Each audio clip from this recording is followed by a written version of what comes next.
Hey everyone, it's Matthew here at Midland Pictures.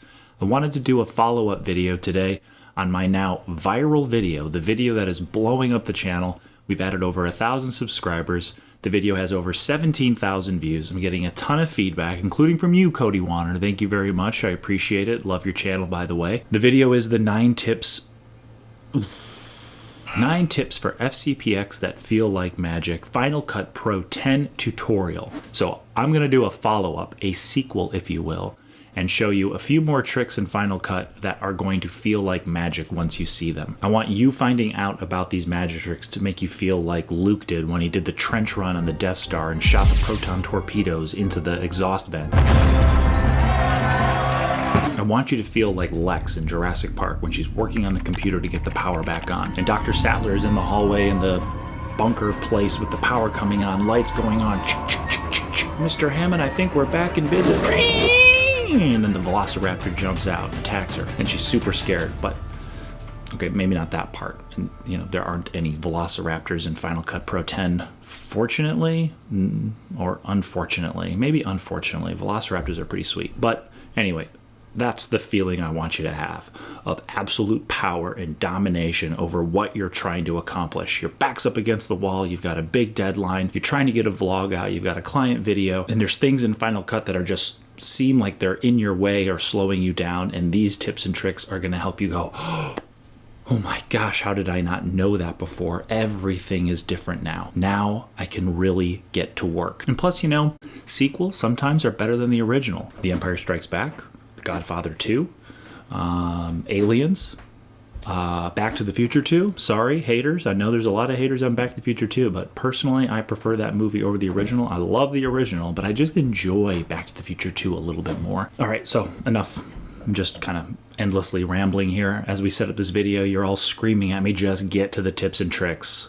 Okay, let's do it. So this first tip and trick requires you to update to the new Final Cut 10.4.9. If you're on a previous version, you won't be able to use this. It's a new feature they've added in, and finally, this one we were waiting a long time for. So this feature is called Audio Crossfades. And if we look at my timeline here, I've got my Toy Maker short documentary that I did this summer for the Omaha Summer Arts Festival. Go ahead and link to it above and in the description. You can check it out there. We're looking at some clips here, and these both have audio on them, and we want to do just a little crossfade of that audio because maybe there's a little pop or there's some different noise floor between the two clips, and we just want them to be able to blend a little bit more. Now the key command to do this is Option T. I've actually reprogrammed the keyboard shortcut to be Option C for crossfade. Option C was open in my keyboard layout, so it was a little bit easier of a keystroke to do. So you can select both clips and then hit Option T, and it's going to create a crossfade. You didn't see much here with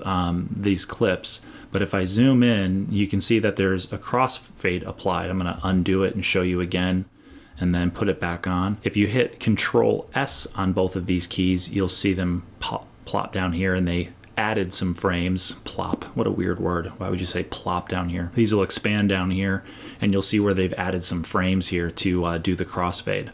I'll go ahead and undo all that, and then I'll apply the crossfade with the clips audio expanded. So let's go ahead and select them and then hit Option C, and that's what it's doing. So you get an understanding conceptually of what the shortcut actually does. I think it's just such a huge time saver. It's one of those tricks that for some of us that are more intermediate or advanced, we've been begging Apple for something like this to speed up our workflow. So what you'd have to do in the past is you'd have to select both clips, hit Control S to expand the audio, then you'd have to manually drag one over and then drag this one over and then put the crossfade on.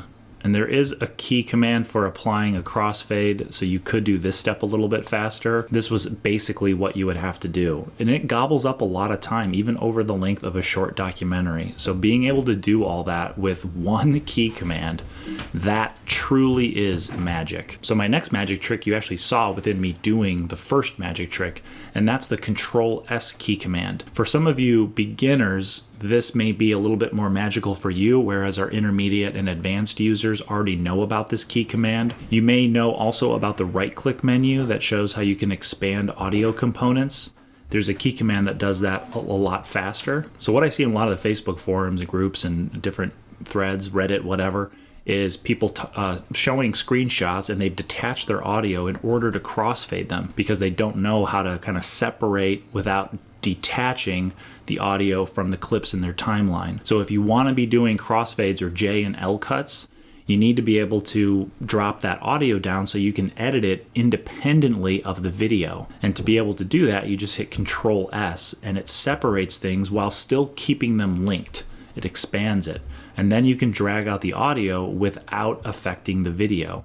When you don't do this, what you get is them moving together, and we don't want that. We want to be able to edit the video and audio separately from each other sometimes, again, especially for J and L cuts or doing crossfades. Luckily, with the crossfade key command, you don't have to worry about expanding the audio anymore. You can just do it with a key command. So what we don't want to do is we don't want to detach the audio, which is Control-Shift-S.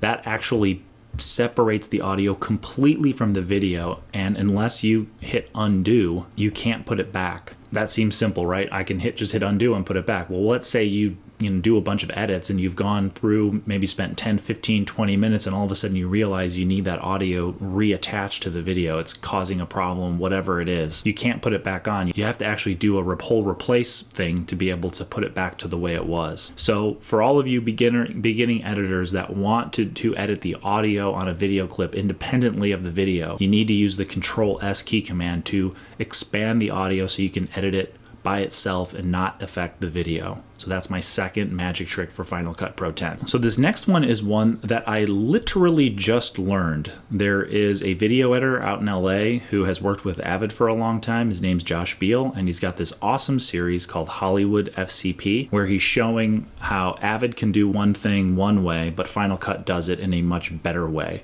He's basically making the argument that it's time for a 21st century NLE, that Avid is a 20th century NLE, and Final Cut should and could possibly be the future of all professional video editing. Give his channel a look. I'll link it up here and in the description. But this is a variation on how to zoom in and out of your timeline. And I didn't know this, and I don't believe it's in the list of keyboard shortcuts on the Apple website or in the help menu. So the way that you would traditionally zoom in and out of your timeline, and most of you know this, is you hit Command plus or minus, or you use the zoom tool and you can click and then Option click to go in and out using the zoom tool.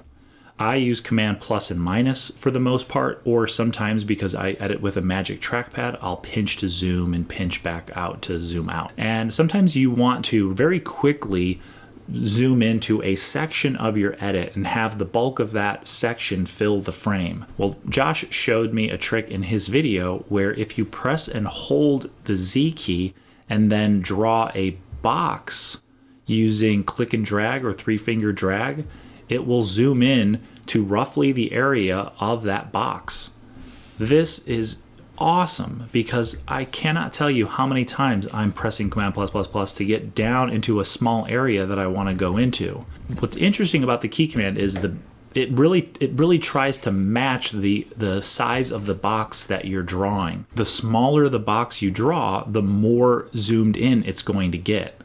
And it can get really zoomed in. I mean, you could draw a little teeny tiny box and it's going to zoom in to, getting close to where you could almost edit subframes on the audio. So I'm really excited to work this into my workflow because when I just use the Command plus minus keys, it feels a little time consuming, like I'm having to step in multiple times and it's just taking a little bit too long. Whereas if I just do the zoom trick by pressing and holding the Z key and then drawing a box, I can quickly zoom into an area exactly the size that I need. That, when I saw it in the video, I literally watched the video this morning. I did not know about this. I was like, oh, that is amazing. How did I not know about that? And that's the whole point of this video, to show you all tips and tricks that make you have that reaction. So the next tip, this is tip number 4. We got a lot to go. This is one that came up a lot in the comments on my last video. I talked about how you can use the trackpad and double tap it to zoom out. And then everybody in the comments was saying, well, just use Shift Z. And that is the key command to do that. But because I'm a trackpad editor, both on my laptop and with the magic trackpad in my desktop situation, it's way faster for me to just double tap the trackpad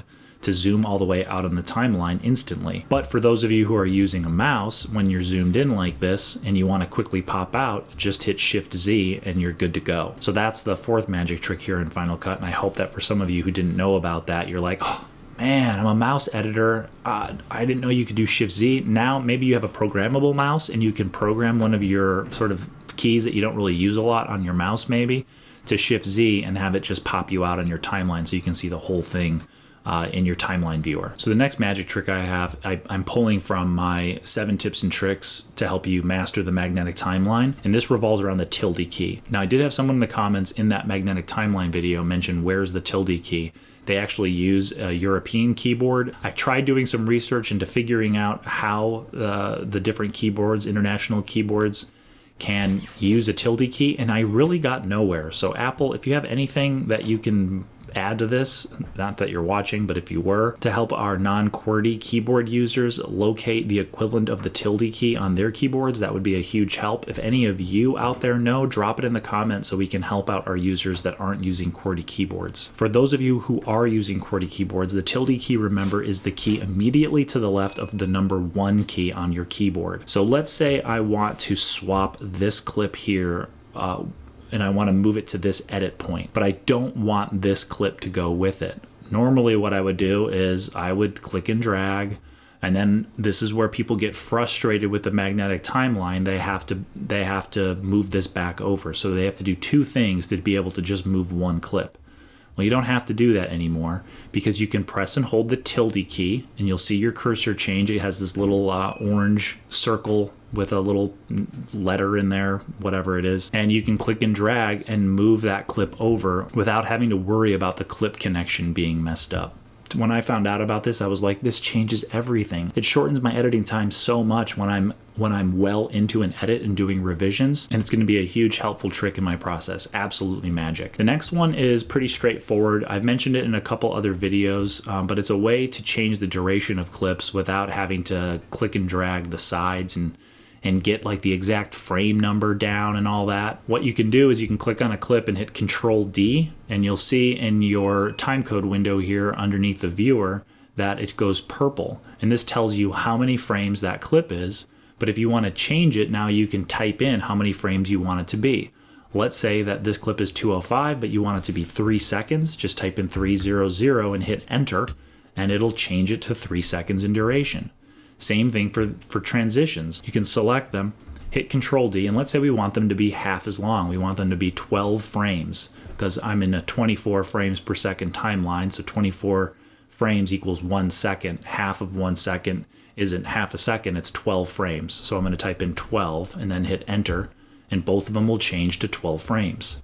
Let's say I want to make them longer. I'll hit Control D and then I'll do 2 seconds. And now they're 2 seconds. So that's a quick way to be able to change the duration of something without having to click and drag the edges and do it, frame by frame. All right, so where Control D really comes in handy is for all of you who edit something to the beat of the music that's scoring your video. You know that when you're marking out the beats in music, a lot of times the interval is consistent. So every time that bass hits, there's 1 second and 12 frames. And you want to drop down a bunch of B-roll on top and just quickly have the video clips match the duration of that beat. So let's say I've pulled all of these clips from my event browser, but they're all different lengths. And instead of sitting here, and even with the snap tool and the markers enabled, going through and dragging all of them to the markers that I've made, you can quickly change the duration using Control D to make it instantaneous. So let's go back. So we know that this clip is going from marker to marker, and we can check what its duration is right here. It's 3 seconds and 5 frames. So simply select this first clip and then hit Shift and select this last clip.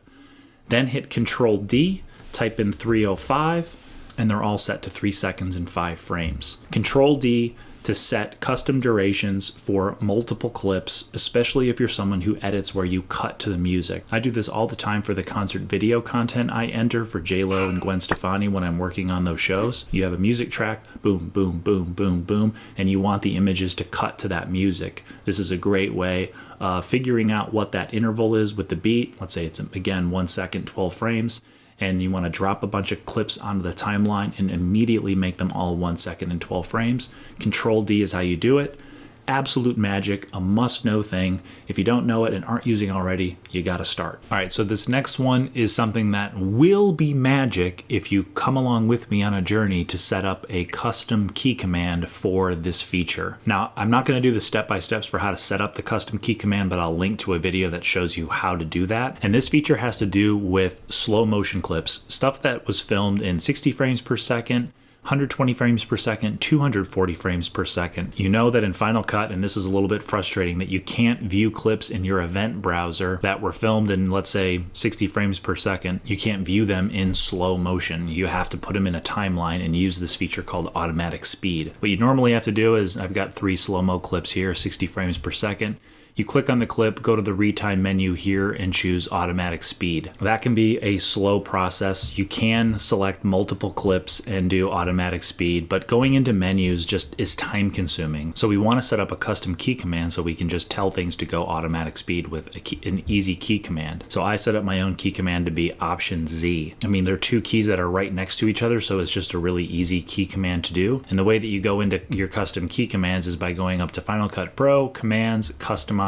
You can then search for automatic speed and you'll see it pop up, and then you can assign the Option Z key command if it's open for you to that keyboard shortcut. And then from there you'll have the magic trick of being able to select all these clips, do one key command and immediately changing them so that you can view them as 60 frames per second in a 24 timeline, so it's going to look like it's slow motion. So that's a great magic trick to be able to create that custom keyboard shortcut for something that a lot of us use a lot with slow-mo footage. All right, so next on the list, let's take a look here. This one is one that I really like. I'm gonna go back to Steve Baldwin, and I use this fairly frequently when I need to just kind of quickly play a selected clip in the timeline. So let's say I'm doing something here and I've just done some editing between these two, and I just wanna kind of get a sense of how that flows, but I need some lead-in time. I want to play it from the beginning of the clip. If I have this clip selected and I hit the slash key, which is / where the question mark is,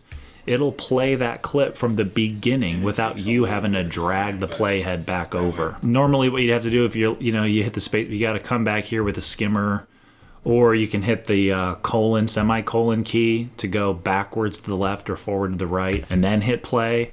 But if you're already on the clip, just the thing to remember is you have to have the clip selected. So there is a click involved. You have to have the clip selected, then hit the slash key, and then it'll play it back. This one's one of those kind of slightly lamer magic tricks, but I do still think it's magic because there's those times where you just want to play from the beginning of that selection, and you don't want to have to move the playhead all the way back to the beginning or use the colon key and then hit the space bar. The play selection key command works really nicely. So that leads me to the next magic trick, and this is especially applicable to those of you who are messing with audio. You're adding filters, you're tweaking sounds, maybe there's something weird in the audio, noise, whatever it is, and you need to hear that clip over and over again so you can make sure that you got it dealt with. I'm closing my eyes here to show you how I listen to my audio. I'll put my headphones on and really close my eyes to focus in on those sounds. So what you want to do to be able to loop playback is you want to hit Command L, and that'll put everything into the loop playback mode. And then when you make the selection on the clip and hit the / it's going to play that clip from the beginning, and it's just going to continuously loop the playback. And you can keep listening to it over and over again to make sure the audio that you're working on or whatever it is that you're doing is done to your satisfaction. So that one's really helpful. Again, Command L puts the player into the loop playback mode, and then selecting a clip and hitting the / plays that selection in loop mode. And then when you're done looping playback on that, you want to remember to hit Command L again to get out of loop playback mode, because what's going to happen then is if you watch your whole video and get to the end, it's going to pop the playhead back to the beginning of the timeline and loop the entire video. So that's one, especially if you're an audio person, you're gonna love that magic trick. So those are the 9 tips that feel like magic, part 2 for Final Cut Pro 10, the sequel, right? But I've got a little bonus for you. There's something that I think everyone should know if they're using a trackpad on their MacBook Pro or a Magic Trackpad with their Mac Mini, Mac Pro, or iMac, and that's the 3-finger drag gesture. This used to be a gesture that was in the normal trackpad preferences in system preferences, but it's since been moved to a very hidden area, and I highly recommend using 3-finger drag when you're a trackpad editor, because it allows you to very quickly make selections with your trackpad instead of having to click and drag to be able to make selections. For those of you that have any kind of carpal tunnel or sort of pain in the middle of your hand, clicking and dragging can be something that really exacerbates those issues, or it can help create those issues, I think, if you're doing them over and over and over again. So to be able to enable the 3-finger drag, which allows you to very easily do that new zoom magic trick I showed you, you're going to want to go up to System Preferences and then go into the Accessibility menu, which I always have an impossible time finding. There it is.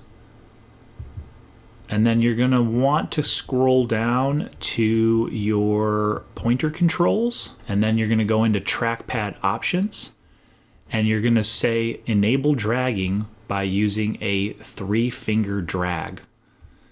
And again, this is system-wide. It's not just Final Cut, so it allows you to, let's say in Finder, you want to select all these things. I'm using 3 fingers to make all these selections instead of having to click and then drag 1 finger up. Clicking with your thumb and holding it and then moving 1 finger is very stressful and strenuous, I think, on the middle of your hand and sometimes on your wrist. But being able to just smoothly drag 3 fingers over the timeline is much easier to do. And it's especially helpful in Final Cut Pro 10. You will move so much faster.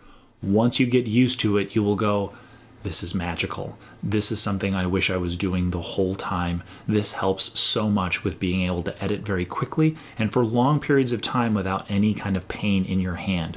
So I would highly recommend enabling that setting in System Preferences and start editing that way right away. So I got a little bonus trick in there that feels like magic. I can't thank all of you enough for watching my previous video and all my Final Cut Pro content. I honestly never dreamed of having 17,000 views on that video. I did know what I was doing. I was conscious of calling it, a magic trick and 9 tips that would help, and then really thinking about what keyboard shortcuts gave me that emotional response when I found out about them, knowing that if you found out about them, you would probably have a similar response, and it would make you, really excited to start editing with those tips in mind. And it would make you excited to share the video. But I never expected 17,000 views. I never expected all of these subscribers to come in the last week and a half. I am so grateful for all of you who have come over to the channel, and I hope that this sequel lives up to the original and honestly exceeds it, because I think that these 10 tricks are incredibly magical, and if you learn them and put them into your workflow, especially you beginner and intermediate editors, you're going to be so happy with the results you get, and you're going to love Final Cut that much more. So with that being said, I think that's going to do it for this video, everyone. Again, thank you so much for watching. If you want to help out the channel, the best thing that you can do is click the like button below. If you have any questions or comments on these key commands and keyboard shortcuts,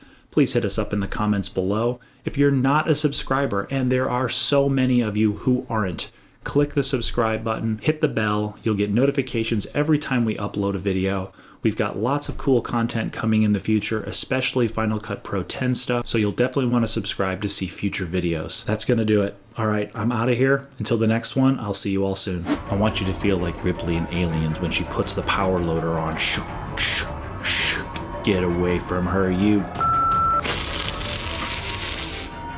Luckily, there's no facehuggers or aliens in Final Cut Pro 10 either.